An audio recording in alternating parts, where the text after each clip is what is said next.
So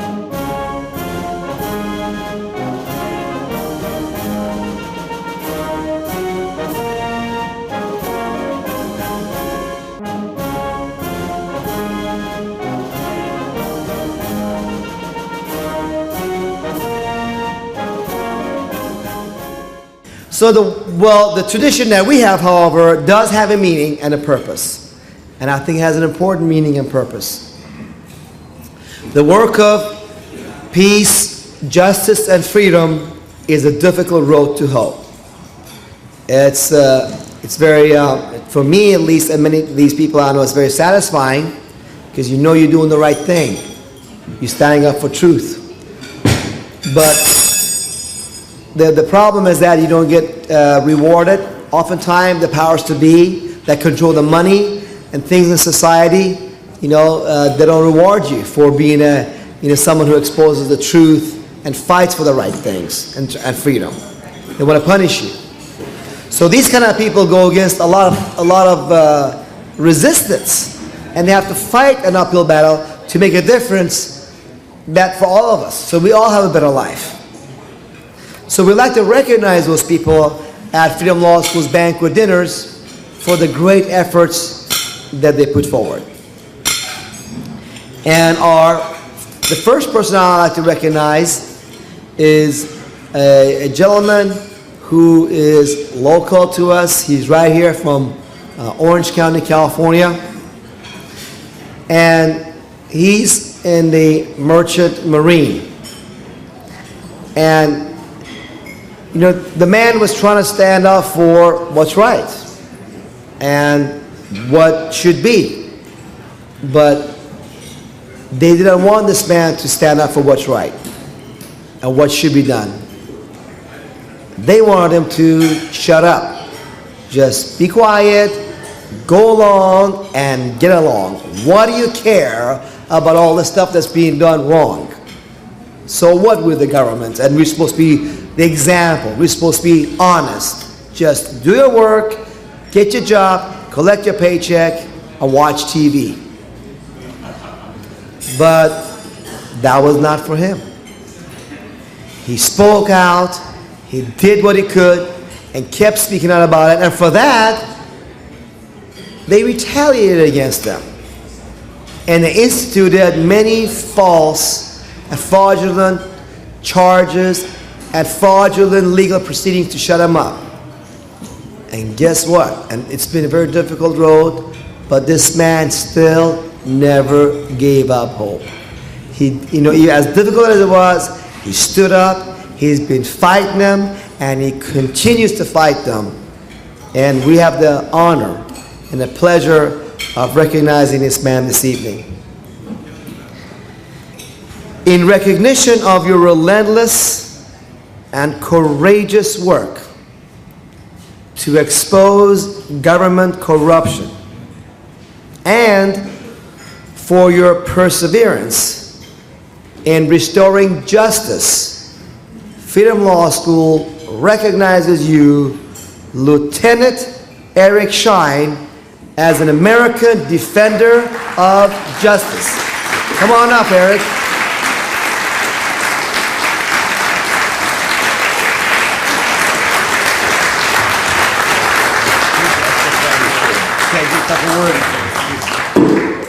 I wasn't prepared for this. Nice plaque, too. That's nice of you. If you haven't heard my story or what I've been fighting, my name is Lieutenant Eric Shine. I'm a graduate of Kings Point. It's a sister academy to West Point and Annapolis. I come out of Kings Point with a Naval Commission. The Coast Guard, which I'm not in, have not been serving in, has been prosecuting me in a military tribunal for the last 5 years as a civilian. And they've done this to not only deny me JAG counsel that I would get as a naval officer, but they're seizing control of the entire United States Merchant Marine under the auspices of the Coast Guard and coming after me as their first target, I would say. I would use the word victim, but I don't like using that word. At March 1st, 2003, the Coast Guard moved into Department of Homeland Security, and it is declaring itself to be a branch of military. a special branch of military that can violate posse comitatus and carry on military tribunals under Napoleonic law, military law, where you are presumed guilty, has been doing this for the last 5 years, and do this against alleged civilians. So we're pretty far down that slippery slope. I'll be talking a lot about it tomorrow. I'll be speaking from 11. Good morning. Yeah, 11:20 to 12:20 or 25. 10:50. 10:50, Oh. 11:50. Okay, it's a little earlier than that. Thank you, and I look forward to speaking to you tomorrow. I was not expecting that.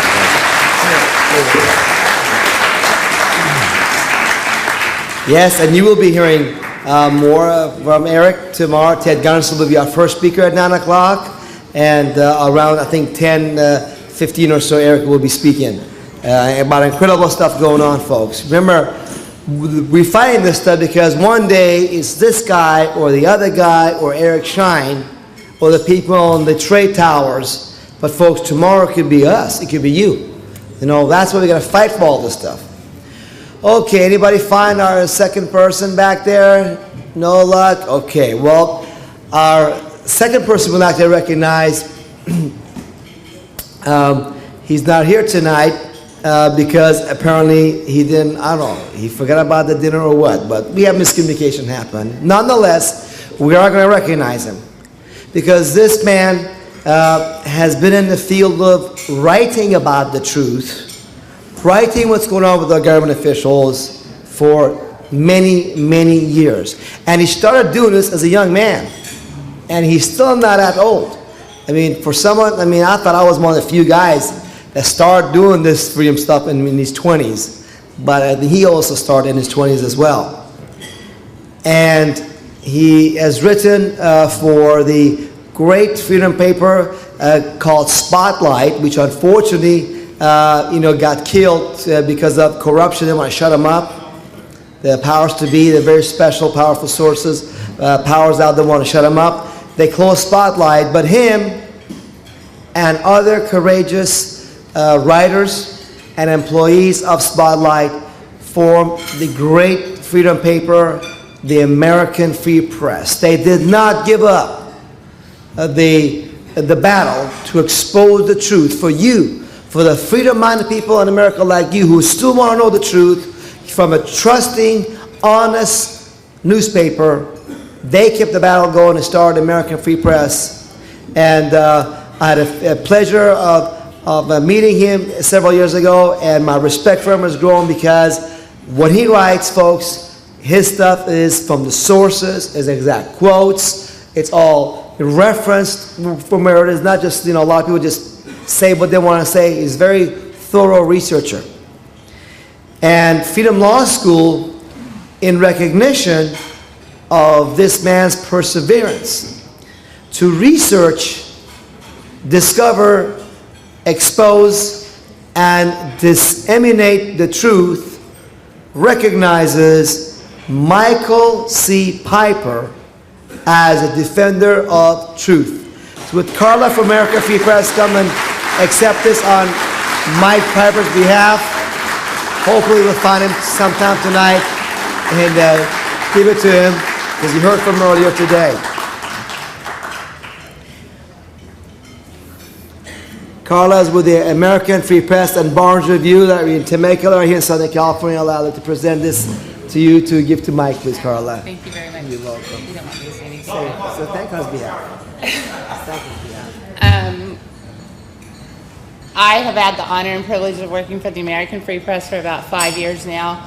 It is a fabulous, wonderful organization that is brave and dares to tell the truth. And I think Michael Piper is one of the bravest people I've ever met in my life. So on his behalf, I accept this wonderful award. And thank you. My name is Carla. Yeah. Thank you. Thank you, Carla.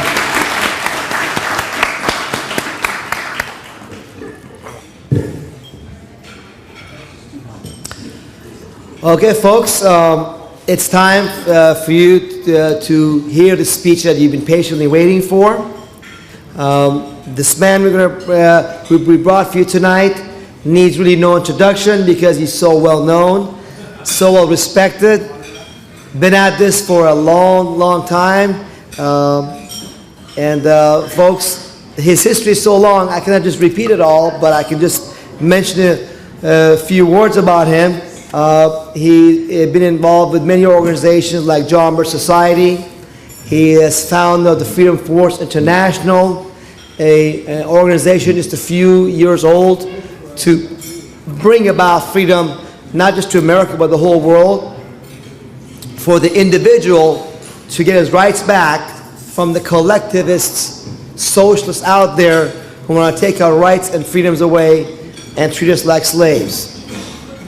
And he is an expert in many areas. He's an expert on New World Order. He is an expert on how the establishment powers that run America and the world, the intricacies of how they work together to control things, the media, the politics, and what goes around us, what we hear and see, how they manipulate us. He's an expert on the field of cancer. He's, in fact, many organizations have him speak on that cancer issue and how the natural alternatives to cancer therapy have been suppressed by the medical establishment. And he's also perhaps the foremost expert and researcher and writer on the field of banking and money. And he's author of the book called The Creature from Jekyll Island, which to my knowledge is the thickest, most comprehensive analysis of banking and Federal Reserve System that exists in the world. And in fact, that is going to be the topic of his speech. The Federal Reserve banking system. How it started, why it started. Well, he's spoken about that issue before, but I've asked him tonight, in addition to that, to add a little bit about, at the end of his speech, before he tells you about Freedom Force International, about where does he see the Federal Reserve and the banking establishment taking America and the world to. And this man, as they say, if you know the past, you have a much better understanding of what may happen in the future. So he's going to share us a bit of his insight of what he's coming as well. Please help us. Give a warm hand of welcome to your banquet speaker tonight, Mr. G. Edward Griffin.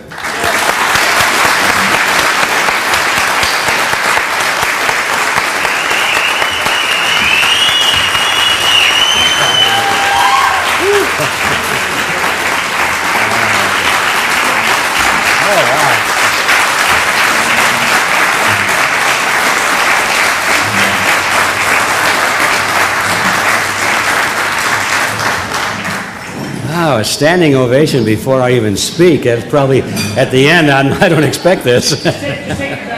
Yeah, thank you. Well, thank you, Paymon. That's a very kind introduction. It made me flinch a little bit when you kept calling me an expert, because I think maybe many of you have heard the definition of an expert.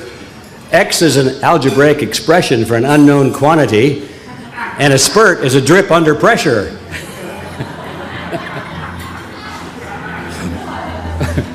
Well, no more comment on that. My friends advised me that when I give a serious topic presentation like this tonight, that I should always start with a bit of levity, a little joke. And I think, well, what kind of a joke could I tie in with Federal Reserve and money? Oh, I thought of a joke, a money joke. The gentleman but died unexpectedly, and the insurance agent came to his home to deliver the check. The face value of the insurance policy was being paid to his widow, and he showed up and he said, "Ma'am, I'm very sorry to hear of your loss, but maybe this check will be of some comfort to you." And she was wiping her tears away, and she looked at the check, and her eyes got really big because she looked at all those zeros on this check. And she looked up at the insurance agent and she said, "You know, you may find this hard to believe, but I'd give half of this just to have him back again."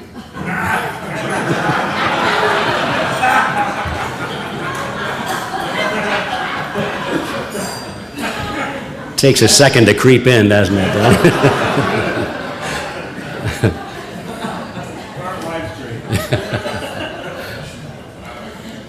Okay, my topic, the Federal Reserve System, the creature from Jekyll Island.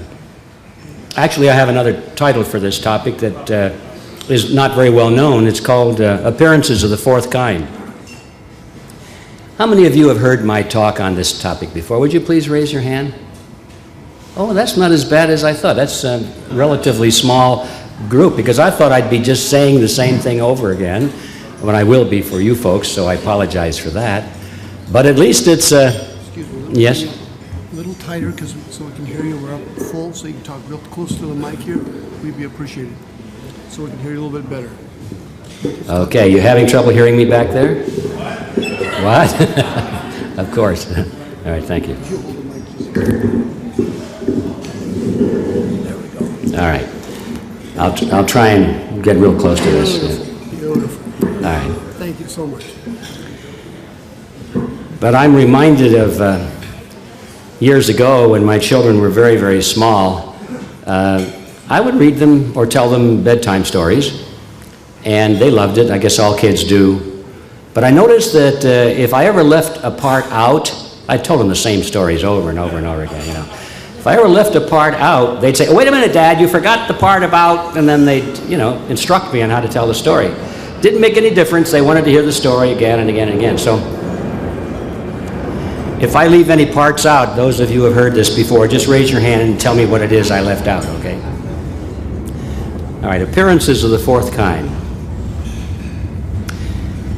I'd like to start this topic by going back in history a bit, in fact, quite a bit, to the 1st century BC. There was an obscure philosopher that lived in the tiny kingdom of Phrygia. You really have to get into the encyclopedia to find out where that was. But that's where he lived, 1st century BC, and his name was Epictetus. And it was Epictetus who said, "Appearances are of 4 kinds. Things either are as they appear to be, or they neither are nor appear to be. Or they are, but do not appear to be, or they are not, and yet appear to be." Everybody got that? Confusing, isn't it? It actually is a very simple concept, but by the time Epictetus got through with it, it's pretty hard to figure out what he was talking about. All he was saying is that appearances are of 4 kinds. Things either are or they aren't. That's 2 of them. And regardless of which, they can sometimes appear to be the opposite. And there are the 4. Why didn't he say so? He was Greek. He was Greek, yeah. Well, I figured out that if Epictetus were living today, he'd probably be a Harvard professor teaching banking theory and money, that sort of thing. Or possibly, 9/11, yes. Or possibly he'd be the chairman of the Federal Reserve Board, explaining all of these complicated monetary issues to the common American person. I thought, though, that Epictetus's attempt at explaining something simple and making it complicated was worthy of note, because I'd like to focus on that last part of his dissection of reality, appearances of the 4th kind. I'd like to use that as my punctuation point as I go through this presentation, and I think you'll see over and over and over again, even if I forget to remind you, that certainly that is what the Federal Reserve System is, an appearance of the 4th kind, which, as I'm sure you'll remember, are those things that are not and yet appear to be. In other words, great deception. The best place to begin this story, I believe, is where the action is kind of dramatic, and that is Jekyll Island itself. Many people who have not read my book, that's most people, of course, wonder why I chose that title, The Creature from Jekyll Island, for a book about the Federal Reserve System. And I have to admit, I had kind of a little fun with that title in the beginning because it does have a mysterious sound to it. Maybe people would see it in a bookshop window and say, I wonder if that's a sequel to Jurassic Park or something like that. But anyway, the book title really has a definite meaning because it was on Jekyll Island, which is a real island off the coast of Georgia, that the Federal Reserve System was created in the year 1910. And when I discovered that fact early on in my research, I was very fascinated by this fact that something that I used to think was a government agency, and as you'll see as we go along, it is not a government agency, but I thought it was, and I thought something as important as our banking system, which was so intimately tied in with the power of government, surely would have been created in Washington, D.C. Why on a little island off the coast of Georgia? And then I discovered as I dug deeper into it that not only was it done there, but it was done under conditions of extreme secrecy. I'm here to tell you that very few wars of history were ever plotted under conditions of more secrecy than this, which I'll describe for you in just a minute. And then I began to think, when things are done in secret, usually there's something to hide. And so I became obsessed with the question, what is it that these men were trying to hide that they went to such great lengths to go to Jekyll Island? And the more I dug, the more amazed I became, and the more the story began to go together in my mind. And I realized that my job, if it were possible for me to do it, was to write the story in the way in which it really is. In other words, not as a textbook, not as an instruction manual on how to figure out what the discount rate is and how the banks cleared checks and how the balances are all cleared out on their books and all of this stuff that's technical. I realized I was writing a whodunit. I discovered that this was a whodunit story. I figured out who did it and how they did it and where they buried the body and what their motives were. And so that's how I tried to write the book, and that is exactly the way the real world is. So let's take a look at this story, Jekyll Island.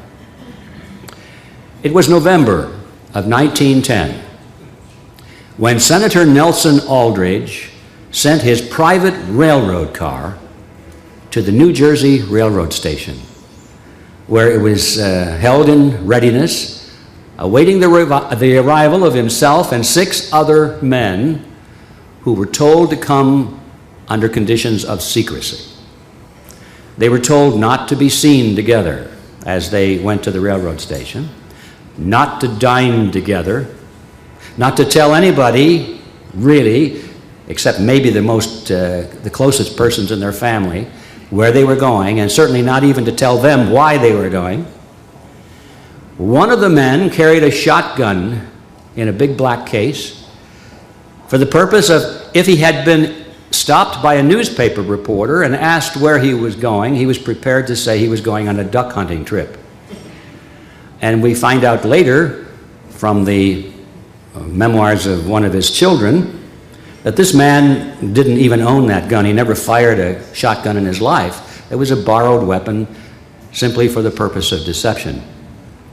The issue of newspaper reporters was very important because, you see, in those days, all of the dignitaries, all the politicians and the celebrities traveled by train, and if you wanted to catch an interview or a photograph of one of these people, the best place to do it was at the train depot. And there were always newspaper reporters and photographers hanging out at the Hoboken train depot. And so they were instructed to avoid those paparazzi at all costs.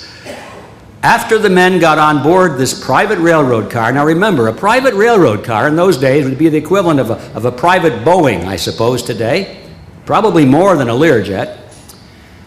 They were told that when they got on board, they were to continue the conditions of secrecy. They were instructed not to address each other by their last names. They were told to address each other by first names only. And in the case of two of these men, they dropped their first names completely and adopted code names. And they spoke to each other in terms of code names. And I thought, boy, that is really strange.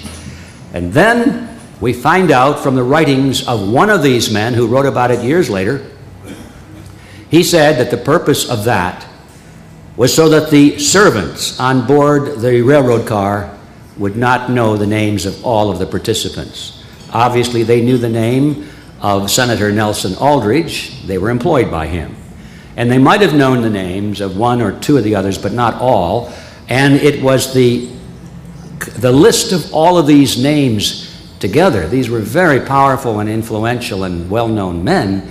If that had been known and had been leaked by the servants, if they had just talked about it, it might have gone from one person to another person, and the first thing you know, it would have been in the newspapers, and it could have completely defeated the purpose of this meeting. Once on board the train, they traveled for 2 nights and a day. I'm sure they were discussing their ultimate plans all the way along. And when they awoke the next morning, they were at Brunswick, Georgia, at a siding. They got off the train, and they were taken by ferry boat across the inland straits to Jekyll Island. Jekyll Island in those days was owned by a very small group of billionaires from New York. It was a private island. It was a resort club. It was where the families of the very, very wealthy went to escape the cold winter months of New York. They had beautiful cottages, they called them. You can visit Jekyll Island today, and you can see that these so-called cottages were really mansions, and you can get an idea of the great architecture of that period. But the showcase of the whole island was the clubhouse, and it too is still standing. You can visit there today. You don't have to take a ferry boat. They now have a bridge. You can drive across it. But the clubhouse was a beautiful wooden structure. It's very well preserved today. And it was in that clubhouse that the men went and sat around a little table in one of the little rooms and cranked out all the details of the Federal Reserve System. By the way, they also relieved all the servants at the clubhouse and had brought in a new crew, temporary employees, to serve this group, again, for the purpose of not being able to recognize and therefore talk about the attendees. If you visit the island today, and I highly recommend it, don't miss the main attraction. On the main floor, as you're going out what you would probably call the back door, it's a little narrow hallway, and just before you step outside, turn to your left, and there's a door, and on the door, there's a plaque. And it says, in this room in 1910, the Federal Reserve was created. And you go into the room, and there's the table, probably not the same table, but one very much like it, a bunch of chairs sitting around it, and pictures of the men on the wall. What I'm telling you is not secret, it's just not well known. I went to the research facilities of the island. They had a librarian there. She was a wonderful lady. She was more than happy to open up all of her filing cabinets and show me photographs and notes and records dating to that meeting and that period. Very helpful. So this is not secret information. I'm not getting this from aliens or anything like that. It comes from the library. Okay, so they sat around that table for a week, and then when they were done, they got back on the train, back in that private railroad car, and I'm sure they were still discussing it on the way back. And then they disappeared into the environs of Wall Street in New York. For many years after that, these men denied, vehemently denied, that they attended such a meeting. Never happened, they said. Gradually, as the word got out and more people began to discuss it, they said, well, yes, we went, but we just went to play some poker and smoke some good cigars as a gentleman's meeting, you know, and do some duck hunting. Finally, after the Federal Reserve Act was passed into law 3 years later in 1913, and even after that, When the American people began to think of the Federal Reserve System as a cherished American tradition or institution, then, and only then, did these men begin to talk openly about their role and what they did there, what they discussed, and what decisions they came to. And after a while, it almost became humorous, because it seemed toward the end of this period that they were competing with each other to convince the readers that they were the most important person at the meeting. And so today, because of their memoirs and because of the biographies that have been written about them by very friendly biographers, I might add, and by the notes of their children and by interviews by newspaper reporters and that sort of thing, you can go to any well-stocked library today and read in minute detail exactly what was on these the minds of these men, and what decisions they made, and what they discussed, and why they came to those decisions. Now, who were these men? The first one I've already mentioned. That was Senator Nelson Aldrich. He was the one who owned the railroad car. He was perhaps the most powerful politician in Washington at the time, second only to the President of the United States, which at that time was Woodrow Wilson. Aldrich was chairman of the National Monetary Commission. That was the special branch of Congress which was given the job of coming up with legislation, proposed legislation, that would be offered to Congress and to the American people as a solution to a big problem in banking. The problem was that Americans were deeply concerned at that time over the concentration of financial power into the hands of a few powerful brokerage firms and banking institutions, insurance companies in Wall Street and in New York. And in those days, they called that the money trust. If you go to the historical records of the time, at the time I was doing research, they didn't have the internet. You had to go down to the Los Angeles Library and get the microfilm out, and you crank through the microfilm and the stuff goes by. And you could read, you could see it in very graphic form on the editorial pages of the New York Times and other newspapers of the period. This phrase kept coming up over and over again, the money trust. And there was a great hue and cry politically to break the grip of the money trust. That was the primary objective of the proposed legislation for the Federal Reserve System, to get those big bad bankers under control of those nice, friendly, wise politicians. They were going to put the politicians to the task and control the bankers. So Senator Aldrich was the chairman of that special committee that was to draft this legislation. Now, you need to know more about him. He was a very wealthy man. He was a business associate of J.P. Morgan. He was the father-in-law to John D. Rockefeller, Jr., okay, which of course made him the grandfather to our former Vice President of the United States, Nelson Rockefeller.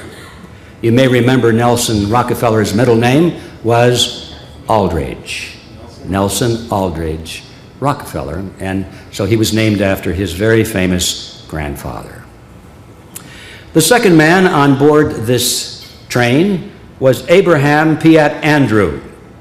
He was Assistant Secretary of the Treasury. He was the only government official on board, and even that is not a correct explanation or description of him, because he was Assistant Secretary of the Treasury because he came from a banking family. He was primarily a banker before he went into Washington as Assistant Secretary of the Treasury. So his heart and his loyalties were really with the banks. Interesting person. I don't want to take too much time on these characters, but they're all rich with history. Andrew later became a congressman, but more than that, he represented some of the largest Wall Street investment firms, and he went to Moscow. And this was during that period leading up to the Bolshevik Revolution. And he was instrumental in transmitting huge amounts of money from Wall Street into the coffers of the Bolsheviks. And the plan, as he and others explained it, was simply to buy influence among the Bolsheviks so that when they came to power, they could then close the deal and exploit Russia's natural resources and have some influence over the political Bolsheviks when they came to power. It's a little interesting sideline, but I want you to know that this guy, Abraham Piatt Andrew, was not just Assistant Secretary of the Treasury. Very important person. Third person on board was Frank Vanderlip. He was the president of the National City Bank of New York, which was one of the big banks, the biggest of all the banks at that time, representing the financial interests of William Rockefeller and Kuhn, Loeb and Company. Henry Davison was on board. Did they land here or something? I just give it a second here.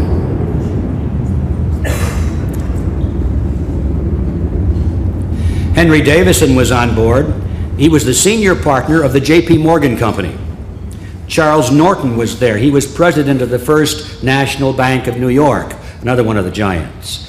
Benjamin Strong was there. He was head of J.P. Morgan's Bankers Trust Company, and later he became the first actual head of the Federal Reserve System in 1913. And finally, Paul Warburg was there, probably the most important person in terms of knowledge of banking. He was a naturalized American citizen. He was born in Germany. He was a full partner in Kuhn, Loeb and Company, and he was a representative of the Rothschild banking dynasty in England and France. And throughout all of his career in the United States, he maintained a very close business relationship with his brother Max Warburg, who was head of the Warburg Banking Consortium in Germany and the Netherlands. Those were the men that created the Federal Reserve System. But by the way, about Warburg, if there are any Little Orphan Annie fans here, you may remember the character Daddy Warbucks. Well, if you had lived at that time, you would have known that Daddy Warbucks was really an airline pilot.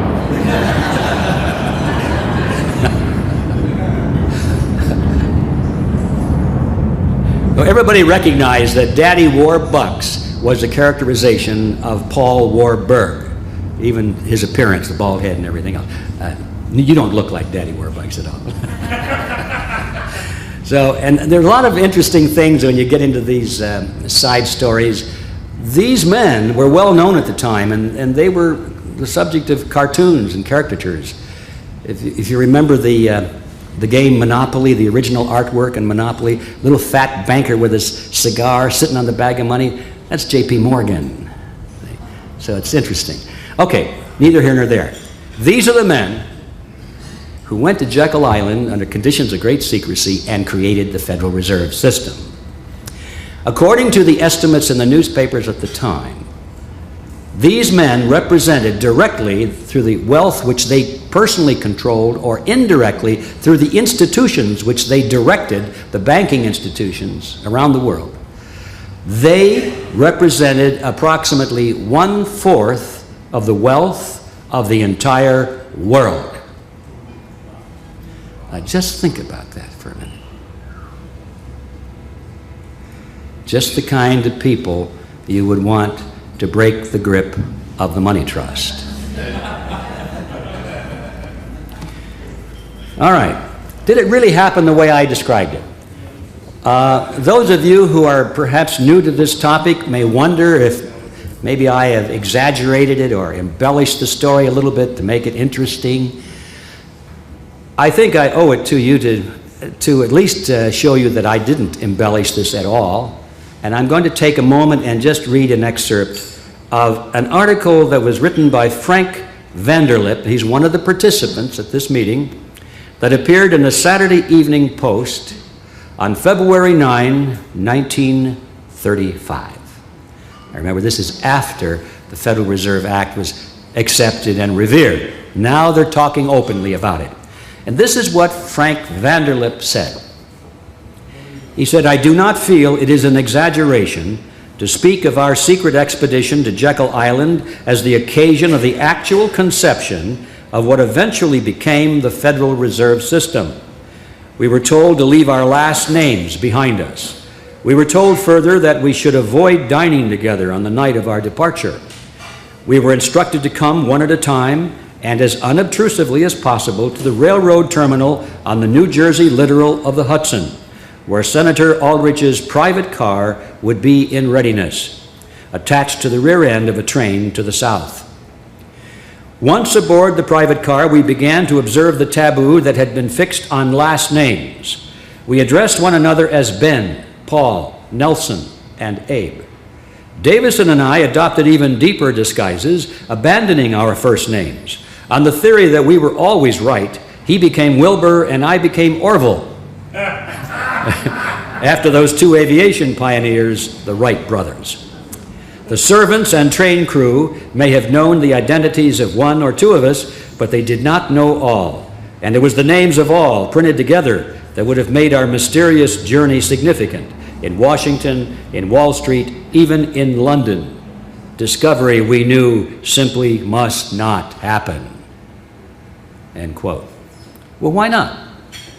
What were they trying to hide? Why shouldn't a group of people get together any place they want to and talk about a banking bill? Even very wealthy and powerful people. Why shouldn't they be able to go to Jekyll Island or any place else? Why is the secrecy? And Vanderlip answers that question himself toward the end of the same article. He said, if it were to be exposed publicly that our particular group had got together and written a banking bill, that bill would have had no chance whatsoever of passage by Congress. Of course. Here you have a bill to break the grip of the money trust being written by the money trust? How absurd. And yet that is exactly the strategy that they were using, and they had to keep that concealed from the public, which they did. And which it is still concealed today. There's not one person in 1,000 that knows anything about this history or the motives or the people or anything like that.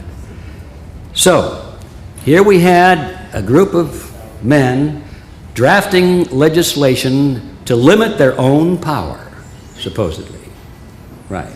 That's like asking the wolf to build the hen house and guard the chickens, you know. But there's something else. In fact, if you really study that meeting on Jekyll Island and all of the interplay and all of the issues that were discussed there, you really can come away from that little chapter alone with just about everything you need to know today about the Federal Reserve System, because it's all there in its origins. All right, we understand now that the bill was written by the money trust, and therefore didn't stand a chance of ever breaking the grip of the money trust. That was one important thing. Now the other thing is, take a look at the list of these men. Here we got the Morgans, the Rockefellers, the Warburgs, Kuhn Loeb and Company, representing Rothschild, and you know, all of these people. Anything strange about that mix? Well, yeah, they're competitors, aren't they? Or they were. These are the firms that prior to this period of history were battling against each other, fighting for dominance in the financial markets of the world. All blood all over the battlefield in Paris and in London and in New York. Fierce competitors. And now they're sitting around a table coming to an agreement of some kind. This is highly instructive because it's precisely at the turn of the century, shortly thereafter, where there was a major shift taking place in how business was done in America. Prior to that period, competition was the norm. And in my opinion, that is the reason the United States grew so rapidly and surpassed the European nations, became more prosperous in a very short period of time, because it was free enterprise competition, while the old world was still struggling under the rules and regulations of granted charters by the crown and special monopolistic privileges, and you had to know somebody to get a permit and all that sort of thing. But at the turn of the century, there was a change. They were going back to the methods of the old world. And some of the historians describe that period as the dawning of the cartel or the monopoly. These men that we were talking about finally came to the position. They said, all right, we are the giants. We are at the top of our fields. Let us not compete anymore. There's no advantage in that. Let us join together and work together to eliminate competition. John D. Rockefeller, all of his biographers quote him on this one. He said, competition is a sin. Why? Well, because somebody might come along and compete and knock him off the top of the hill. Now that he was at the top of the hill, and some of these other business tycoons like Carnegie and so forth, they didn't want competition anymore. And so they struggled for monopolies, and if they couldn't afford a monopoly, they would join with their competitors and create a cartel. I need to define a cartel briefly here so we're all on the same page. A cartel is a group of independent companies, privately owned or separately owned, I should say, that are agreeing not to compete with each other in various ways so that they can improve their profit margins or their position in the marketplace and keep real competitors out. So they agree not to compete on price, for example, or they agree not to compete on geography. They'll say, you can have the North, we'll operate in the South. They may share patents and processes. And in this way, every time they come to another agreement, these agreements layered one on top of the other become thicker and thicker until finally the whole thing is encased. And what you have is an entity which, even though the component parts are independently owned, they move as one insofar as the market or the consumer is concerned, and this, of course, is to their advantage and to the consumer's disadvantage. This was happening in full swing at the point of this meeting on Jekyll Island, and these former competitors came to Jekyll Island for the purpose of creating a cartel, which is exactly what they did. If anyone asks you what the Federal Reserve System is, you're not going to find this answer in the textbooks, but the answer is, it is a cartel. It's no different than a banana cartel, an oil cartel, sugar cartel. It's a banking cartel. It's comprised of the largest firms in the banking industry, not only in the United States, but at its origin at least, there were international interests involved as well. And so they formed a cartel for the purpose of regulating their own members and making sure that upstart competitors did not have a real chance against them. So the Federal Reserve System is a cartel after all. Now we know something else just by studying what happened there on Jekyll Island. But there's more. See, one of the problems that cartels have is to enforce agreement. If you and I were to form a cartel of whatever we're going to do, whatever our mutual business is, we all agree that we're going to charge the same price for chewing gum, let's say. That's our business.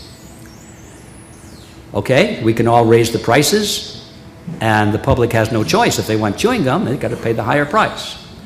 Now suppose that I decide, no, I don't like that agreement anymore.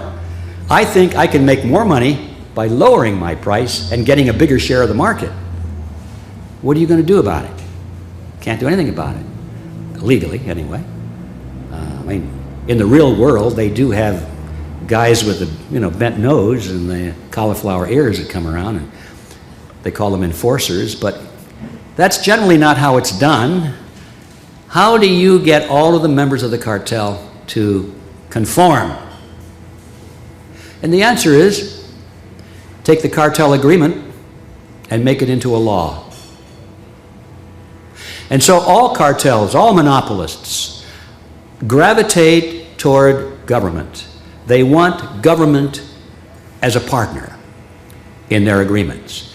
Once they take their cartel agreement and get it passed through the legislature as a law, now they don't have to worry about people like me dropping out, because I would be violating the law and they'd come and put me in jail. And it's all done for you folks, of course. I became extremely aware of this some years ago when I was looking at these, this cartel that they call the Dairy Association. All of these big dairies were trying to fix their prices up.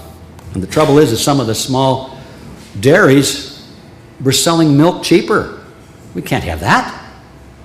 We can't have people buying milk cheaper than what the cartel decided, and so they went to Washington and they got it passed into a law. It's a fair trade law, I think they called it. Fair trade law. Now the government's going to protect everybody and make sure that the prices are fixed across the board so everybody can afford milk, so that babies won't be denied milk. And it was sold to the people as a great humanitarian measure, but the net effect was it raised the price of milk for everybody. This is how it works. So you got to keep this in mind when you're looking at Jekyll Island. These men created a cartel and they went into partnership with the federal government so that none of the banks themselves or even the smaller ones that are coming along in the future could ever drop out of the cartel agreement. Okay. We learn all of that just by studying Jekyll Island.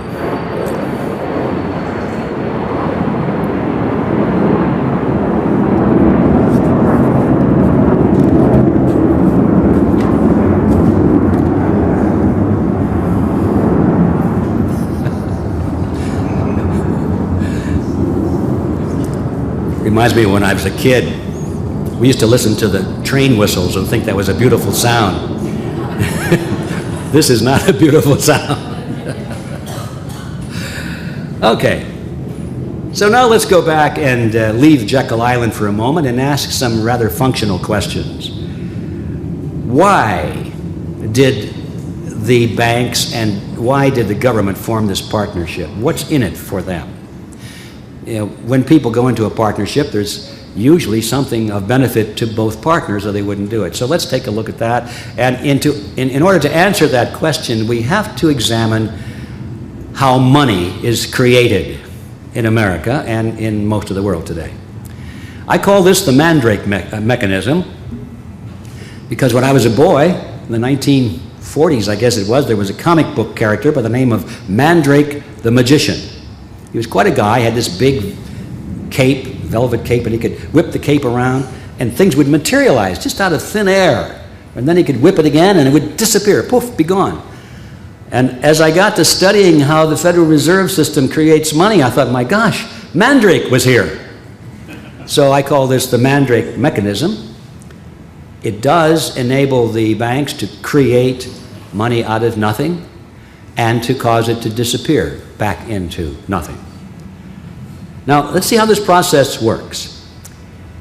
Of the two partners, government and the banks, let's start with the government because that's a little simpler to see. Here's how it works. The Congress likes to spend money, lots and lots of money, because that makes them popular. They get elected by giving away benefits and doing all these wonderful things. So spending money is kind of an important thing for politicians. But raising taxes in order to pay for these benefits is not a popular thing. And so politicians always have this dilemma of how to spend more money without increasing taxes. If you're a politician, this is no problem whatsoever. You just borrow it like anybody else might borrow it. If you want to spend more than you take in, you borrow it, and then you can spend it for a while, at least. At the private side of the equation of people like you and me, we can only do that up to a point, and then we run out of credit and we lose our property. Politicians don't have that little problem because they can just keep creating it and creating it, increasing the national debt and so forth, and they never expect to pay it back. It never crosses their mind. They just know that in their dark little hearts, they're going to keep creating money, borrowing money, expending and spending it until the economy collapses, and then they'll say, golly, I wonder how that happened. And then they'll start all over again, and everybody will be bankrupt. But anyway, let's keep it simple. The politicians want more money, and so they borrow it. How do they borrow it? Well, the first step is to go to the private investor, like us, or to investment funds or banks or even other countries, corporations. You know, all the people have money that they want to loan to the government because they are quite sure they're going to get it back plus interest. And they don't think it all the way through, I'm afraid, but they have this, they've heard this expression that, you know, it's backed by the full faith and credit of the United States government. And that makes everybody feel kind of good inside. That's about as sound an investment as you can make. What they don't realize is that this phrase has a meaning. When you hear somebody say that's it, backed by the full faith and credit of the United States government, that means the United States government promises to pay that money back to you plus interest. If it's got to take everything from you you have in taxes to do it, it will do it. That's exactly how they're going to do it. They're going to get it from you. Reminds me of this. This speech is going to be too long, but I got to tell you this story. Things keep popping into my head.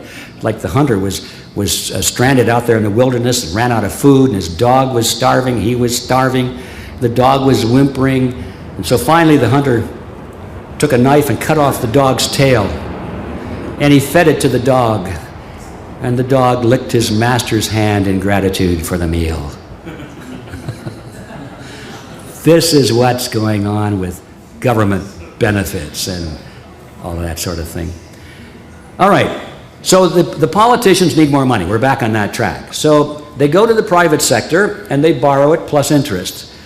Well, 30 days later when the bond or the note is due, or 90 days later, or a year later, or 5 years later, whatever the term of the note is, lo and behold, the congressmen still are not collecting enough taxes to cover their expenses. They're still running in the red. So how do they pay back that original loan? New bonds. No problem, new bonds. We just sell some more bonds, only this time more, enough to cover the interest, and a little bit more to cover the expanded expenditure program too. So every year you see this rising national debt. Everybody understands that. But here's where it gets a little tricky. There's never enough money in the private sector to supply all of the borrowing needs of the government. They always run a little short at the interest rates they're willing to pay. Now, if they raise the interest rates, of course, then they could get all the money they want. But they're trying to play that balance. So there's a shortfall. Now what? Here's where the Federal Reserve comes in. Let's just mentally imagine that the Secretary of the Treasury walks into the Federal Reserve building, and he says, the President of the Federal Reserve says, "Come in, sir, we've been expecting you. We know you're here for a loan," because he goes there every day. And the Treasury official says, "Yes, I'm here for a loan." And the Federal Reserve officer says, "Well, how much would you like today?" And the Treasury official said, "Oh, another $1 billion would probably cover us until noon tomorrow." And he said, "No problem." Now, bear in mind what I'm describing now is figuratively speaking. This is really all done in computers. But let's just imagine that the Federal Reserve officer opens up the desk drawer, pulls out this big black book, checkbook, and he writes a check to the United States government for $1 billion, signs it, hands it over. The deal is done. The Treasury official says, "Thank you very much." On his way out, he deposits it into the account of the federal government, and now the federal government has another $1 billion. Just like that. Everybody's happy. Now the question, though, is where did that $1 billion come from? Who put it into the account? Who invested it in there? What account, as a matter of fact? It turns out there's no account. There's no money in there. It's just created. It's just a bad check is all it is. But nobody's allowed to call it a bad check because it's legalized by the Federal Reserve Act. If you and I were to do it, we would go to jail. But the Federal Reserve can do it because Congress wants them to do it. You see, this is a beautiful source of any amount of money on a heartbeat.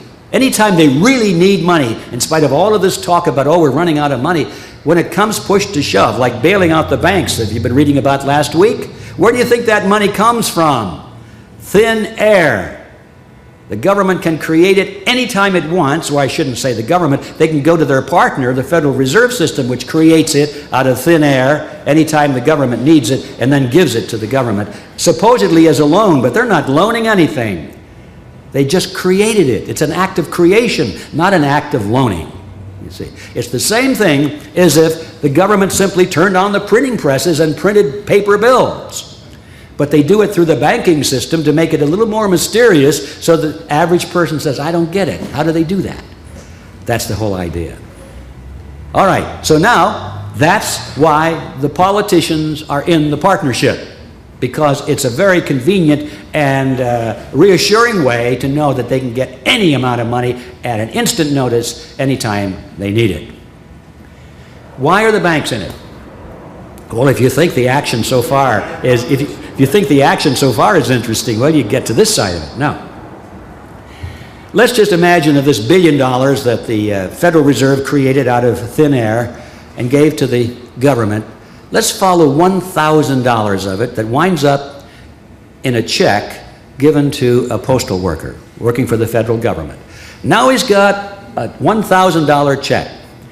And he looks at this and he would never dream that that money didn't exist anywhere in the universe a day before. And he wouldn't care anyway because it's spendable now. It's a government check backed by the full faith and credit of the United States government. So he takes it down to his local bank, deposits it into his private checking account, and now the money is out of the government side of this and into the banking private sector, or the private banking sector, I should say, and this is where the action heats up. Let's imagine that I am the president of this bank that just got the $1,000 deposit. If you folks were all in my bank, I'd be able to open my window and say, attention everybody, I have some good news. This gentleman over here just deposited $1,000 in our venerable bank, and that is good news. And most people would say, yes, it is very good news, because they know that if there's money deposited into the bank, then the bank has money to loan. And a lot of people are in the bank, believe it or not, to borrow money, not to put it in, but to take it out. So everybody's happy that there's money to loan, because they know that generally the more money there is to loan, the lower the interest rates and all that sort of thing. But let's suppose that you, Payman, you say, well, yeah, but $1,000 is not going to cut it. You know, I'm looking at this this used car that I'd like to pick up for $9,000, and I guess you can't lend me $9,000. You've only got $1,000. And if I were a good banker, I'd say, oh, of course, don't worry about it. I can loan you $9,000. And Payman, knowing you as I do, you'd say, well, how can you do that? And I'd say, don't worry about it. It's all legal. It's the Federal Reserve's taking care of it. You should go to school and learn about these things, but we don't have time to talk about it today. And it turns out that, yes, I'm right. I can, as a banker, loan $9,000 to you based on his $1,000 deposit. It's all very simple. You see, the Federal Reserve says that the banks have to keep 10% of all their loans in deposit, in reserve. So all of their loans that are out there have to be backed by 10% in reserve. So I, as a smart banker, I get a piece of paper out there and I write across the top of the ledger, reserve, and I enter $1,000. Okay, let's see, $1,000 is 10% of what? Oh, $10,000. So that means I can loan $9,000 and still have 10% reserve, can I? Because I put the reserve in first. So now I can create the money out of thin air and loan it to you, Payman. And I've complied with my requirement through the Federal Reserve because I have 10% in reserve. And believe it or not, that's a little oversimplification, but that's the fundamental mechanism by which money comes into being in America. For every $1 billion created out of thin air to loan to the federal government, up to an additional $9 billion more is created out of the same thin air in order to loan to you and to me and to corporations and all of the private sector that borrows money. This is how money comes into being, and this is why the banks are in it. Well, why are the banks in it? Important point, because you see, when the federal government gets that money out of thin air, it uses it for its own expenditures. But when the banks create the money out of thin air, they don't use it for their purposes. They don't use it to build their buildings and so forth or pay their employees. They use it to give to you folks. But they collect interest on it, don't they? Think about that. Interest on nothing. It's a fantastic deal. It's a fantastic deal. Why didn't I think of that? You know? This is why the banks are in it. When the banks tell you they're making only 2 or 2.5% on your deposits, they're not telling you the whole story. By the time they add in the interest they're making on nothing, now their interest figure goes up by at least a factor of 9. At least that. And in some cases even more, because they have ways of rotating this in and out and working on the float. All right. Now we see why these partners are in the deal, and you see where it pays to know something about the banking industry, because if you don't know about this, you're going to be taken for one heck of a ride. What ride? Actions have consequences. Does it really affect us? Do we care? Or are we going to sit back and say, well, those bankers are pretty smart guys. I guess they really deserve what they earn. I mean, why didn't we think of that? Maybe I should become a banker, and all this sort of thing. Doesn't affect me. Oh, yes, it does. Let's see how it affects you. When this money is created out of nothing, the money supply expands. It expands at a rate greater than the expansion of goods and services. Now, if they expanded at the same rate, then purchasing power would remain the same. But every time in history, this is not new, every time in history that you give a group of people, politicians or bankers or a cabal of the two in a partnership, give people the ability and the power to create money out of nothing, you know what they're going to do? They're going to create money out of nothing, and they're going to create a lot of it, and a lot more of it, and more of it, and more of it, until finally goods and services are going up like this, but money is going up like this. And that discrepancy between the money supply and the value that's underneath it is what we call inflation. Prices appear to be going up, especially now. You might have noticed. And I say appear to be going up because they're not really. Prices are not going up. What's happening is that the value of the dollar is going down. That's the real equation. And you can best see that by taking a look at what a gold coin would have purchased in ancient Rome. Had we lived in ancient Rome and we had a 1-ounce gold coin, we could have been able to buy with it a nice toga, a handcrafted belt, and a pair of sandals. It's about the price.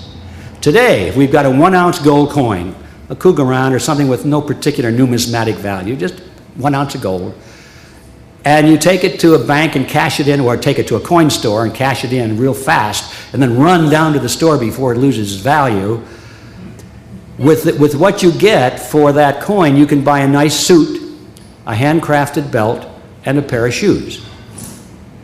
The price of these things hasn't changed in thousands of years when based upon something of tangible value. The reason for that is if your money is based on something like gold or silver or whatever, it takes human effort to produce that gold and silver, pull it out of the earth. It takes human effort and time. And that human effort is matched against the human effort that's being swapped for a suit, handcrafted belt, a pair of shoes, an automobile, or anything else. Everything takes human effort, so it tends to balance out. But once you break that connection between human effort as a basis for money, then the game is over. That means you're going to be robbed. All of your purchasing power, ladies and gentlemen, is being taken from you through this process that we call inflation.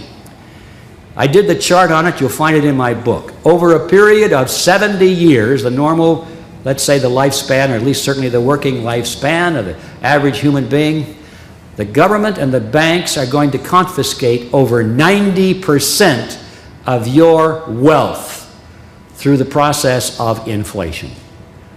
And in today's world, it's probably going to take less than 70 years. That is the consequence of the Federal Reserve System. All right.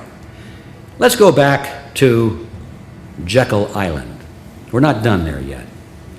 One of the things they had to do there is choose a name.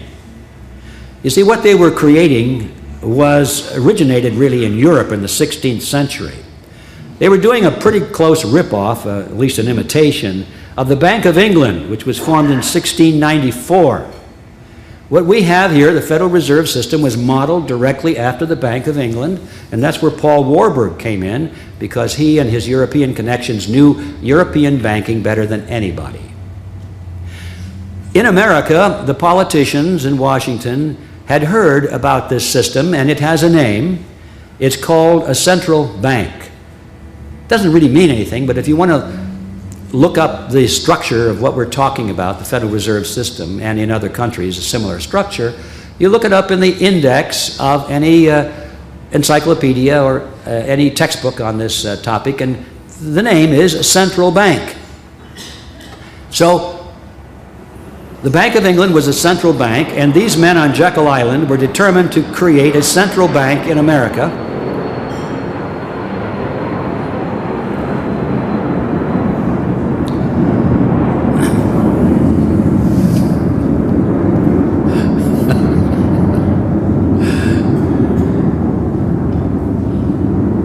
Okay?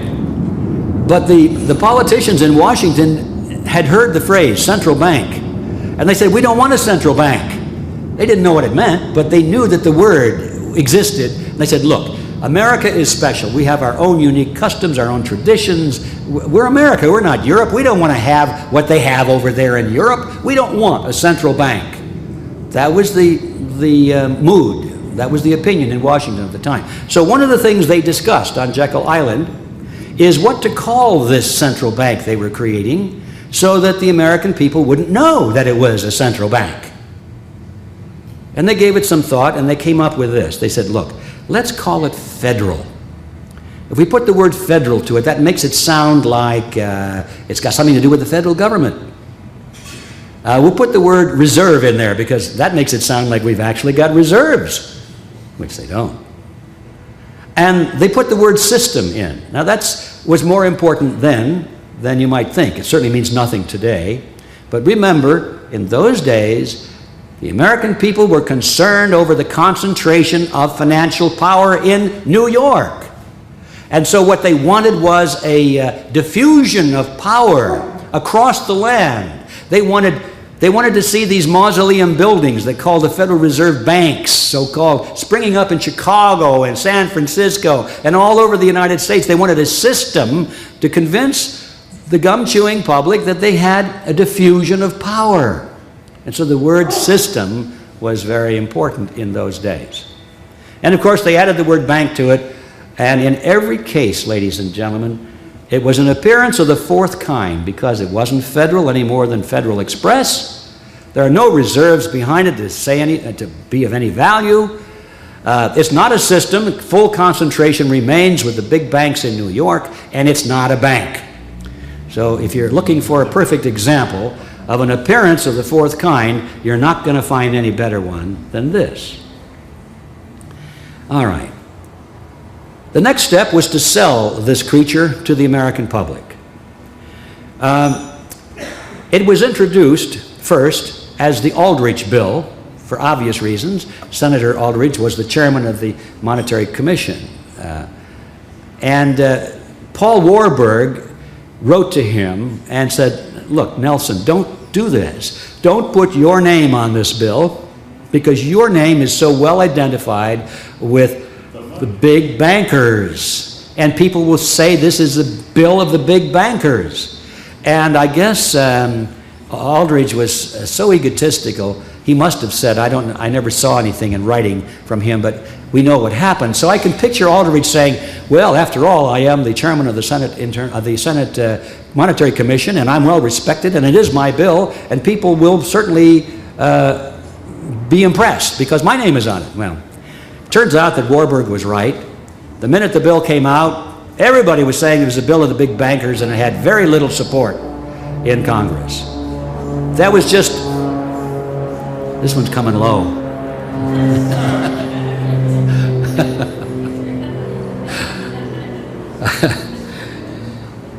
It was no big deal. They simply sent the bill back.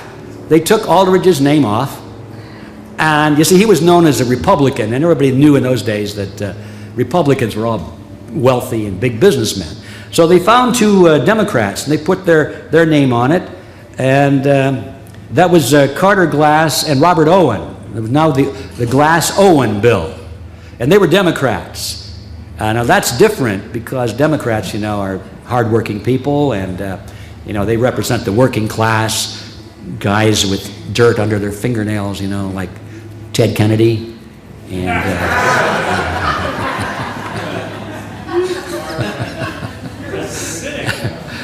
And nobody seemed to notice that Owen was a banker. That didn't make any difference. Images are all that count in Washington, and unfortunately, to a large extent, among the voters, too. So the image now, this was a working man's bill, it was the people's bill, and so that was another example of an appearance of the fourth kind. All they did was just scramble the paragraphs around a little bit and change the names on the cover. The next thing was to build some kind of a scholarly background for it. These large firms began to make fairly sizable donations to some of the great universities in America, especially those that did not have departments of economics or were underfunded in their departments of economics. So they would make large grants, and they would say, well, we're happy to give you this $1 million or $5 million, but would you mind if you give us the privilege of appointing the chairman of the economics department? And of course, the presidents of the universities and the board of directors would say, of course not. Thank you for the $5 million. So it turned out very quickly that they salted some of the large universities with new departments of economics, and in every case, the chairmen of the departments were handpicked by these bankers, and of course they began to write scholarly tomes about the wonders of the Federal Reserve System and how great it would be for America. The next step was to create the illusion of popular support.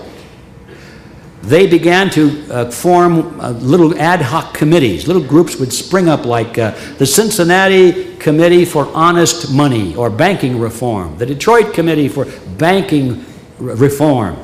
And it just looked like grassroots was happening everywhere. But when you looked at these organizations, they were usually a one-man organization, and they were employed by somebody in this banking circle. They were being paid to do this. But nevertheless, they would write letters to the editor, and they'd sign their name as the president of the Detroit Banking Committee and so forth. So they created this appearance of a broad, popular, grassroots support, which was an appearance of the fourth kind. All right. Finally, the last obstacle was a senator by the name of William Jennings Bryan. Now he was, as I'm sure most of you know, he was the head of what they called the populist movement in those days. The populist movement didn't have any well-defined principles, except it was all for the working man. It was we the people sort of thing. And William Jennings Bryan was a great orator and a very powerful personality, and he was accepted as their leader. Without his support, the Federal Reserve System probably would not have been passed, and he was opposed to it. Why? He didn't like the fact that these banks would be able to create money out of nothing. I wonder where he got that idea. And he said so. So how to win over Bryan became the next major step. And the answer again came from Warburg, who was always the strategist. Warburg said, give Bryan what he wants. If he doesn't like that feature of the Federal Reserve, that we can create money out of nothing, then strike it from the bill. And the other guy said to Warburg, they said, well, wait a minute, Paul, wait a minute, this is our bill. We want that. We need that provision in there. And Warburg's answer was brilliant. He said, gentlemen, we can fix it up later. Our object is to get the bill passed. We can fix it up later. So they followed that advice. They struck those provisions from the original act or the ones that were particularly offensive to Bryan, Bryan said, oh, well, now that you've done that, I guess I can support the bill. And he did. The bill was passed, and they did indeed fix it up later. Since the bill was passed, there have since been over 100 amendments to it, and every feature that Bryan objected to, plus hundreds more that he would never have dreamed, have been passed. In fact, I think that the original founders never dreamed that the Federal Reserve System would have such far-reaching, unrestrained power as it does today to create money literally out of anything. I think if you went to the Federal Reserve System today and you had an IOU on a napkin, they'd say accepted, and loan you 9 to 1 on it. Anyway, so they did fix it up later, and so that was another appearance of the fourth kind. All right, let's step back from this creature now and see what we got. We got a corporation chartered by Congress. It was given the exclusive franchise to create the nation's money supply. Think about that. The banks can create, and do create, the nation's money supply. Secondly, we got a banking cartel that became a partner with the federal government to enforce its cartel agreement and to create the illusion of being a public agency. We got a mechanism whereby Congress has been able to raise unlimited taxes from the American people through a process called inflation. And the American people don't even know they're paying the tax. I read in the paper the other day there are a lot of truckers now going to go on strike because the price of gasoline is getting up to $4 a gallon. They're going to go on strike because the price of gasoline is going up. I don't hear any of those guys saying it's the Federal Reserve System that's doing it. People don't have any idea that they're paying taxes through inflation. Pretty cool. And finally, we got a mechanism whereby the banks can collect interest on nothing. Now there, ladies and gentlemen, is an overview of the Federal Reserve System that you will not find in any textbook in American schools. But that is the reality. What are the objectives of the Federal Reserve System? Why was it created? Well, the myth is perpetuated in all of our textbooks. One of the best known ones is written by Paul Samuelson. You find this in all the schools. And in there, Samuelson explains why the Federal Reserve was created. He says, quote, "The Federal Reserve sprang from the panic of 1907 with its alarming epidemic of bank failures. The country was fed up once and for all with the anarchy of unstable private banking." Okay, that's what he says. That's what the kids learn. Let's leave it at that and take a look at how well the Federal Reserve has done in its mission. Let's give it a report card. If that's its mission, let's see how well it's done. Since 1913, when it was enacted into law, the Federal Reserve has presided over the crashes of 1921 and 1929, the Great Depression of 29 through 39, recessions in the years 53, 57, 69, 75, and 81, a stock market Black Monday in 87, Mr. Toad's wild ride in the stock market since the fall of 1998, a complete meltdown of the dollar happening right now in 2008, corporate debt is soaring, personal debt is greater than ever, both businesses and personal bankruptcies are at an all-time high, banks and savings and loans have failed in larger numbers than ever before, interest on the national debt is consuming half of our tax dollars, interest on consumer debt has driven the average personal savings rate into a negative range, and although income has risen each year in terms of dollars, real purchasing power for the middle class has been dropping steadily for over 35 years. The national debt is about $7 trillion and in a vertical climb. Inflation since 1913 has been well over 1,000%, and it has taken more than 90% of the purchasing power of the American people in that time. Now that, ladies and gentlemen, is the scoreboard or the report card that the Federal Reserve System gets after 95 years of stabilizing the economy. It flunks. Of course it flunks. Why? Why has it failed these objectives? Because those were never the real objectives at all. Duh. No, that's for you to believe. That's what they say. Would you ever support the Federal Reserve System if Bernanke or anybody comes from the Federal Reserve and says, well, we raised interest rates today because we want to make some more money for the banks? That would go over like a lead balloon. He's always got to say, well, we're going to stabilize the economy, we're going to cool off inflation, or we're going to stimulate employment, or something for you folks. That's how they have to do it. What are the real objectives of the Federal Reserve System? These are not hard to discern because they talked about them at Jekyll Island. Here they are. Stop the erosion of the monetary control from the larger banks in New York. That was number one. At this time in history, there were banks opening up in the South and in the West, and commerce was moving away from New York. They still had the lion's share in Washington, in New York, but they realized that they had to do something to maintain control there. And so that was number one objective of the Federal Reserve, is to put controls on the system so that it will always remain in New York. Number two, to reverse the trend of industrial expansion by private capital formation. Now that's one of those phrases. What does private capital formation mean? It merely means that in those days, if you can imagine, people were tending to save money.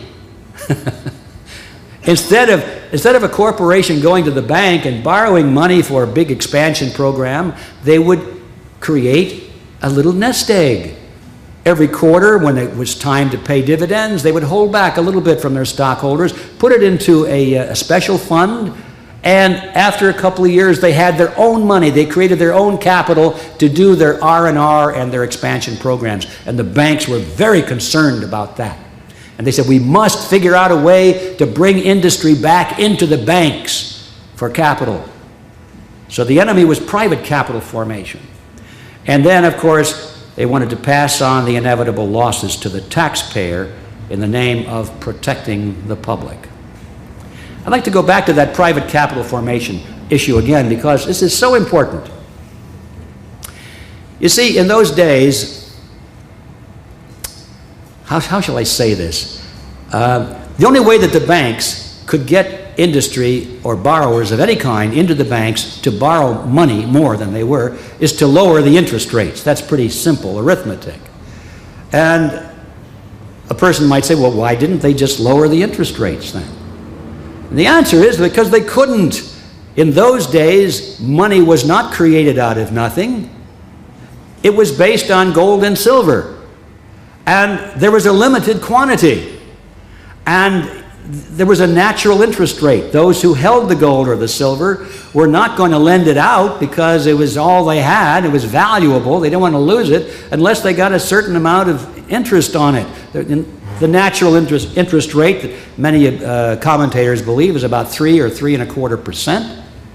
And the banks wanted to go below the national interest rate to entice people not to do private capital formation. But they couldn't because that was the natural interest rate. So they began to talk about a flexible currency. They said, what we need is a flexible currency. What does that mean? That doesn't mean money that bends. That means flexible currency in their terminology meant money created out of nothing. They said, well, you know, the farmers need more money in the springtime and the industrial cities need more money in the fall. We want the ability to be flexible so we can create the money for you folks to follow the seasonal trends. And therefore, please give us the power to create money out of nothing to help you. That was the argument. Well, it doesn't take a rocket scientist to figure this out. If you can create money out of nothing, you don't need to charge an awful lot of interest on it to show a profit. The creation itself is a windfall. That's it. That was the whole hue and cry for the flexible currency, to show a profit on nothing. Those were the three objectives. as stated by these people, not only on Jekyll Island, but in their private papers around that period of time. So let's issue another report card. How has it really done when we have the real objectives in front of us? Did it keep control with the larger banks? And the answer is a resounding yes.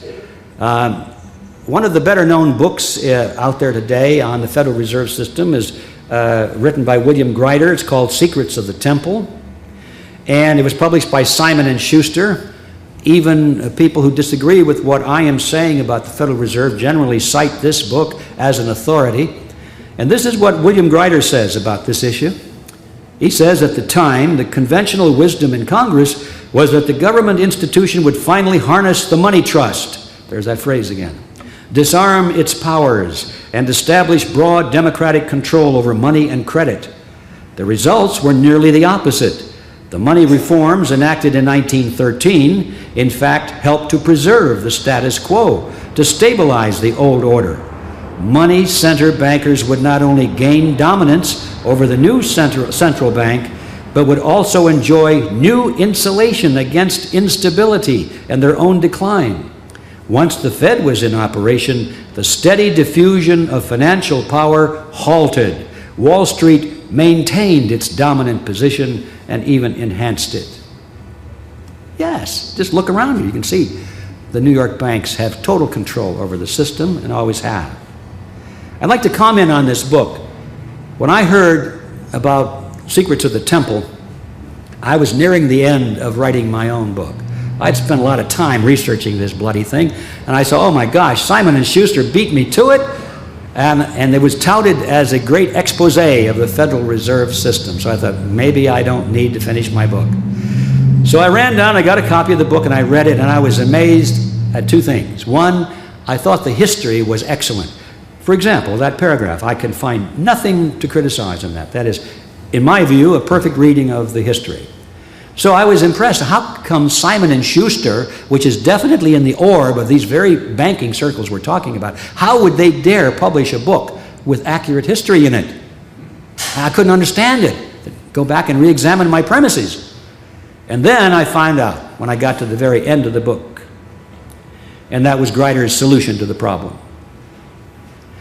Having demonstrated that the Federal Reserve was created against the public interest, it was designed for that, has always served that function, what was his solution? To abolish the Fed? No, not necessary. Well, how about a complete remake? No, he said, that's not necessary.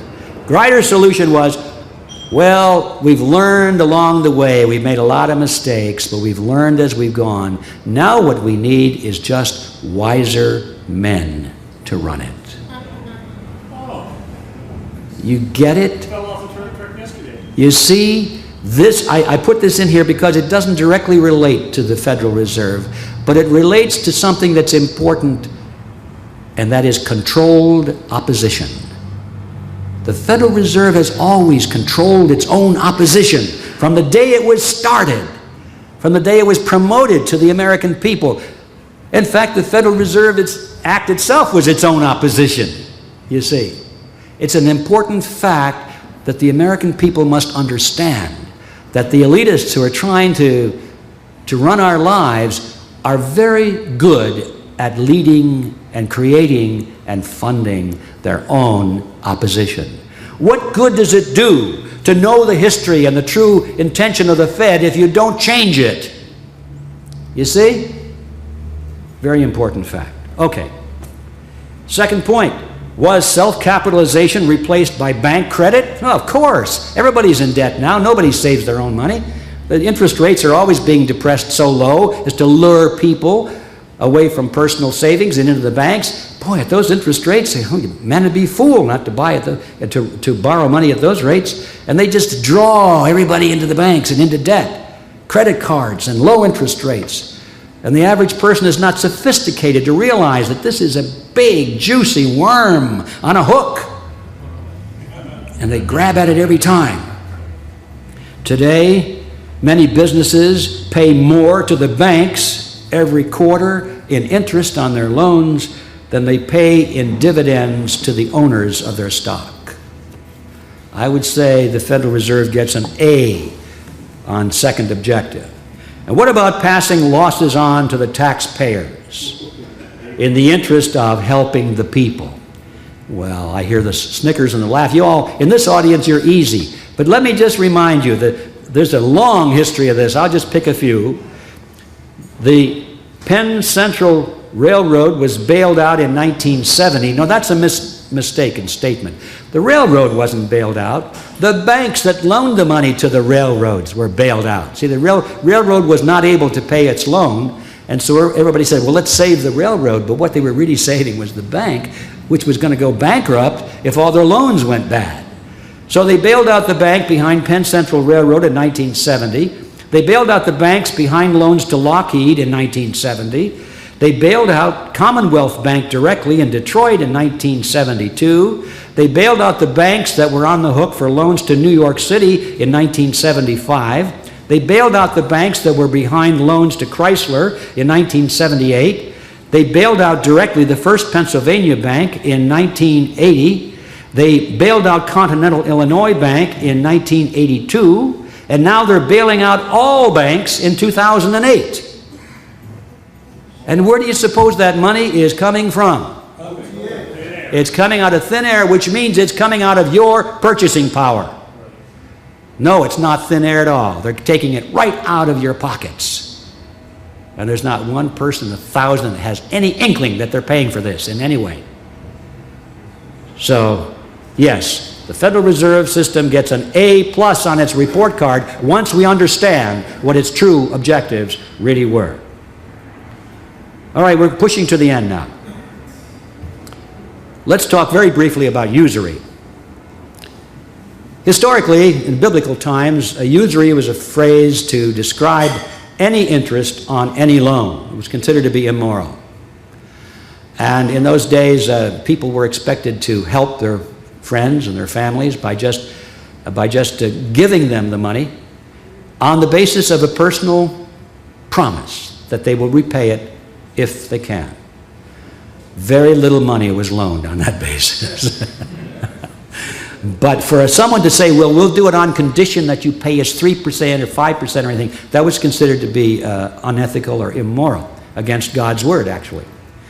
In today's world, that's not our definition of usury. Most people would consider that if you have worked hard for your money and you've saved it, and you've foregone the privilege or the joy of spending your own money, and then you lend it to somebody or give it to somebody for their venture, you're taking a risk and you've made a sacrifice, and for that, most people would say today, you're entitled to a reasonable return or payment of some kind. Call it what you will, interest, return, recognition, what have you, fee. The Muslims call it a fee. They don't believe in interest, but they charge fees. Okay? And most people would say that's it's fair. But ladies and gentlemen, what do we think about money that was not earned, was not saved, there was no risk, there was nothing given up, it was created out of thin air? Now that is a whole horse of a different color. Thomas Edison said, people who will not turn a shovel full of dirt on the project, nor contribute a pound of materials, will collect more money than will the people who will supply all the materials and do all the work. I won't bore you with the details, but I checked him out. I got my calculator out and he was right. I did a simple calculation for a $100,000 house, and I deducted all the expenses for land and brokerage fees and building materials and all that sort of thing. I punched it out, 20% down, 10% loan, 30 years interest would be, interest on this $100,000 house would be $172,741, which is about 2.5 times greater than the money spent for those who did all the labor and provided all the materials. That is usury. Not because it's excessive, because if that money had been saved and risked, it would be reasonable. But that money was created out of thin air. And so I believe that it's time for modern man to come up with a new definition of the word usury, and my suggestion is that usury should be defined as any interest on any fiat money, which means money created out of thin air. Now that example of 2.5 times more money going to the magicians than to the workers is just a pebble of sand on the beach. That was one little $100,000 house. You can't even find them that cheap anymore. Multiply that equation for every dollar that's in circulation. Remember, all of it, absolutely all of it, comes from loans. If all the loans were paid back, there wouldn't be 1 penny left in circulation. It would all disappear back into the bank vaults and back into the ink wells and back into the computer chips. All money today is based on loans, which means it is earning interest on this kind of a ratio. All of this buildings, all of the homes in America, all the cars in America, this hotel, all the factories, all the machines, all the farms, the farm equipment, the seeds that go into the ground, buses, airplanes, airports, microphones, podiums, everything is being purchased with money which is earning interest, unearned interest to these people. And once you get your brain around it, it's just staggering. It's absolutely staggering. First time I did that, I had this mental picture of this huge river of gold. It's so far from one side to the other, I couldn't even think across it. And I said, this river is flowing somewhere.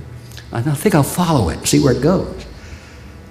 I thought it was going to go to the rich people, you know, like Rockefeller and the Rothschilds. And indeed, it does go there, but it doesn't stay there. That was the amazing thing. They don't use that money to buy more yachts or bigger palaces to live in or jet airplanes or Jekyll Islands.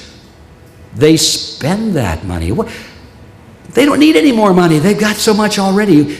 After a man or a woman has everything they could possibly want in the material way, what is left to stimulate their imagination? It's power, isn't it? Yes. And that is exactly what we're dealing with here. This money is not being used to create more wealth, but to accumulate power over human beings, over you and me and every human on this planet. They're using this money to buy the loyalties and the obedience of their servants. They're putting people in key positions here and there. The power centers of society, you folks have heard me talk about that before. Those little groups, not so little some of them, but people belong to organizations and groups and they follow their leaders. Political parties are a prime example. There's just a few people at the top that can lead millions of people at the grassroots level. This is where their money is going. That's where their gold is flowing, is to make sure that the people at the tops of these power centers of society are the right people and are loyal to them. They're buying up the world through the loyalties of people. They're passing the money through and getting in return control. It's not just wealth. It's power. You look around the world and you can see the same thing happening in the third world countries, and some of them not so third world too, but that's a good example. Every once in a while you think, you come across a newspaper article on page 14 and it says, well, Congress voted today to appropriate another $42 billion to help the poor underprivileged people in the third world. And you look at that and say, oh, well, that sounds like a lot of money, but I don't know how much that is. I guess, anyway, we're helping people, right? So it must be good. Boy, I got a Brooklyn Bridge I want to sell you if you fall for that. What does that mean, that article? It means that somebody has just authorized another huge amount of money to go to the political leaders of some country or a group of countries, and those political leaders will use that money to solidify their control over their population and to make their dictatorships more efficient. They will use that money to buy military. They will use that money to feed and reward their friends and punish their enemies. They will open up prisons with that money. That's where the money goes. And these third world countries, one by one over the years, have been purchased lock, stock, and barrel with some of this river of gold that we're talking about. We all know that the unfortunate welfare families in our own country are so sad because after the second or third generation of children being born into welfare, they're born into a welfare culture where they haven't any concept of making it on their own. They think that society owes them a support. They can't work. They don't have the mindset. They're lost. Countries are like that too. Some of these third world countries haven't the foggiest idea of how to run an economy or how to be prosperous on their own. They get checks every now and then from the International Monetary Fund or the World Bank or directly from Uncle Sam. That's how they operate. They're not interested and wouldn't know how to create an economy of their own. So what I'm saying, ladies and gentlemen, is this river of gold has been used to buy up the leaders of these countries all around the world, and they're just as happy as they can be with that arrangement. They live very well, thank you, as long as they can go to the United Nations in New York and have their Waldorf Astoria suites and drive around in limousines and have their palaces and their concubines and all of that sort of thing. They're happy as they can be. This is the reality, and all of this is part of the Federal Reserve story. All right. What can we do about it? Well, any suggestions? It's a big problem, isn't it? One thing we know is that we cannot slay the creature, which, by the way, we must slay the creature. That's the answer, but how? We cannot do it if we focus only on the creature, because the creature has siblings. It's not the only one out there. And you know about some of the others. You know about all of them. I'll mention just a few. I jotted them down here. They all hunt. They feed together. An income tax designed to eliminate the middle class. A school system that brainwashes instead of educates. A controlled media that corrupts the news. Controlled political parties that create the illusion of participating in our own political destiny. The United Nations rapidly dismantling our national sovereignty. A garrison state being built up around us in the name of anti-terrorism, to name just a few. FDA, yes, thank you. They're all siblings, and they hunt and feed together, and we have to look at them all, and they must all be destroyed. All right. How do we slay the creature and his siblings? Well, the simplistic answer is it has to be done in Congress, right? That's how we got them in most cases. Their laws, like the Federal Reserve Act, was passed through Congress. So we have to unpass them.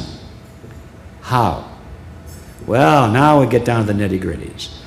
Some people will say, well, write a letter to your congressman. My gosh, folks, the congressmen are the problem in most cases.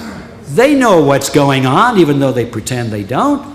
Or if they don't have the whole picture, they don't care. They're like those tin-horn dictators in the third world countries. As long as they're living well, that's all they care about. We have to replace that whole crew in Washington. And nothing short is going to solve this problem.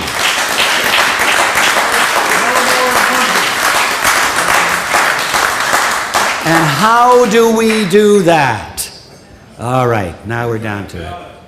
Now, I'm completely out of time, but as Paymon said, I was going to mention something toward the end about Freedom Force. So I'll just say this much about Freedom Force. Did you pass our little sheets around, Joan? Oh, they're going around now.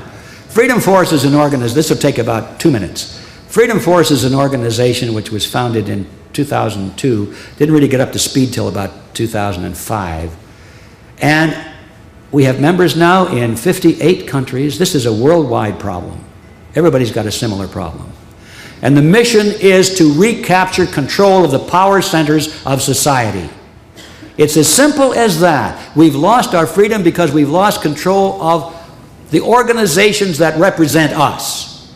And we're down here at the bottom carrying our placards and saying, Oh, you can't do that. Isn't this terrible? We've never had the thought that we ourselves should reach for power.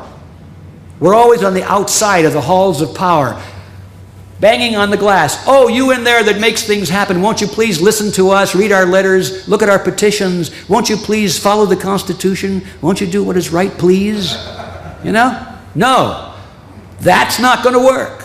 We have to do in a similar way what they did, not using the ethics they did, but using high ethics. We ourselves have to get up off of our couches and out into the public where the people are, into the organizations where they already are, and become influential and active in them, and gradually become leaders of society in that fashion. 1% or less of the population can lead the whole nation in that kind of a structure. How do I know? Because our enemies have done it. That's what they do. If you have any questions of how this can be reversed, just go study the Council on Foreign Relations and you get the whole picture right there. 4,000 people in America are running the whole show. Can we do that? Yes. Will it happen by the next election? No. Bad news. But it will happen. That's the main thing. If people get all focused on the next election, well, if we can't turn it around in 2008, give up. No, no, no. Our enemies have been working on this for 100 years. This whole plan was started at the turn of the century, and they have the long view of history. And unless we too have the long view of history, we're never going to turn it around. So if you really want to make a difference in the world, and you're ready for the real solutions and not just the flash in the pan and the campaign type of thing where you carry placards and feel real good, if you really want to capture control of the system again and are willing to spend some time and effort on it, Freedom Force is for you. So look us up. If you've signed that little sheet that went around, you'll receive some emails and you'll get links where you can learn more about it.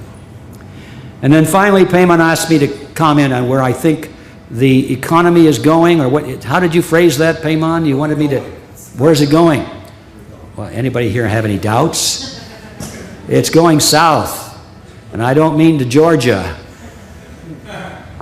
What's happening before our eyes is finally the fruition of these policies. I hate to say this, but everything that's happening now, I predicted when I first published the book. That's what, 15 years ago. And it's all coming to fruition. It's not because I'm so smart, it's just because I know what these guys are doing, and I also know it's not the first time in history. So, you know, you hold up the template here, this is the historical template, and you read the daily newspaper over here, and my gosh, it's the same. You don't have to be too bright to figure out what's happening. The American dollar, in my opinion, will continue to go south. It'll continue to be devalued. Actually, it's just catching up with where it should have been a long time ago. I'll comment on that very briefly.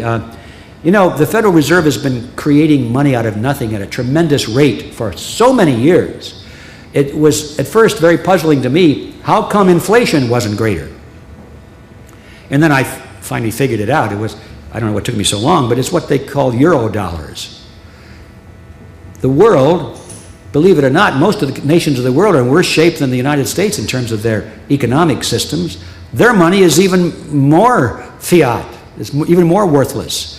Little countries in South America, and Latin America, and Asia, and Africa, some of them in Europe, they don't want their own dollars because they're losing value even faster than the American dollar was, not anymore. So they wanted American dollars. Some of those countries couldn't even conduct a reasonable financial transaction in terms of their local currency. It just didn't work. So they wanted American dollars, and they grabbed up as many as the Federal Reserve System could create. And countries like China and some of the Arab nations were just investing in U.S. bonds, and they thought that was a great thing. So all of this money was going overseas. And now what's happening is that the tide is turning. And all of this money that's over there, called euro dollars, that it's not just in Europe, people are beginning to say, I don't want this stuff anymore, so what are they going to do with it? They'll send it back. They'll come back and say, we'll buy anything we can with it while it still has any value at all. So they'll buy our refrigerators, our cars, and our real estate, and our corporations, and our politicians, or whatever they can with the money while they can. And meanwhile, we'll be left holding the bag, in my opinion, with a huge, huge inflation on our hands. That's not the end of the line. I believe that the people that are making this happen or allowing it to happen have anticipated this move. This is not hitting them by surprise. They knew this was going to come, and they're ready for it. I believe what they want to do is use this as an excuse to bring in a new regional money called the AMERO, which will be a huge step in the direction of their New World Order plans, which will be the merger of the United States with Mexico and Canada. The two legs of sovereignty, the strongest legs, are the nation's money supply and the other one being the nation's military. And the people in Washington today are doing their best to get rid of both. And so the time may come in the not too distant future when we will be told that help has arrived. These worthless things called US dollars at last are going to be exchanged for something of real value called the AMERO. So everybody will be so grateful that they now have a regional currency that they think will be worth something, and it'll be no different than the US dollar. It'll be a complete fiat currency, and it'll be another one of those appearances of the fourth kind. Finally, after that, how far I don't know, but maybe another 20 years or 10 years, then all of the regional currencies, and there'll be one for North America, one for Latin America, one for Asia, and one for Africa, and one for Europe, of course, which they already have. They will all be merged into a true global currency, and that'll be the final step. Now, will it turn out that way? Not if we have anything to say about it, but we have to know that that is the plan. Okay. Thank you very much.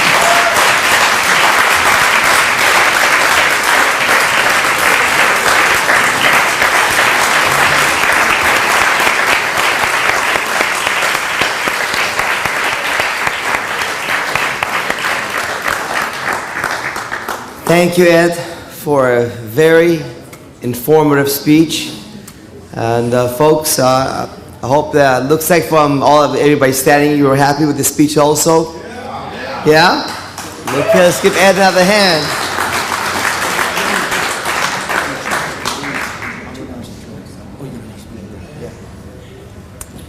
And so, folks, before you step out, though, I want to mention that we do have copies of Ed Griffin's book, The Creature from Jekyll Island, available at the display table there, and other great works of Ed, who has several. So before you go, stop by and take a look at the table at Griffin, because his staff and him are not available today, and they will not be here tomorrow, probably. We have some of their material here, but here's a copy of The Creature from Jekyll Island. As you can see, very thick documentation. So please take advantage of getting the material and the books of audio CDs of Ed Griffin at this time, if you like. But I want to mention something else, because I've been talking to Ed about this issue for a while now. I had him on my radio program last year and this year a couple times, and we talked about the AMERO coming and things like that. This is not news to those people who follow all this. And as he said, unfortunately, collectively, we all will be hurt by what the bankers are doing. There's no question about it. But, as I said always in Freedom Law School, same thing with the IRS and income tax, or traffic tickets, or bureaucrats harassing you. Besides the collective action that we can do, the other thing I think we can do is individually, we get much wiser, much sharper, much better strategy on what to do, so hopefully we can beat them. I mean, I hate to give this comparison, but there were two guys in the middle of the jungle, and all of a sudden they noticed that about 50 feet away, a powerful big male lion is coming toward them.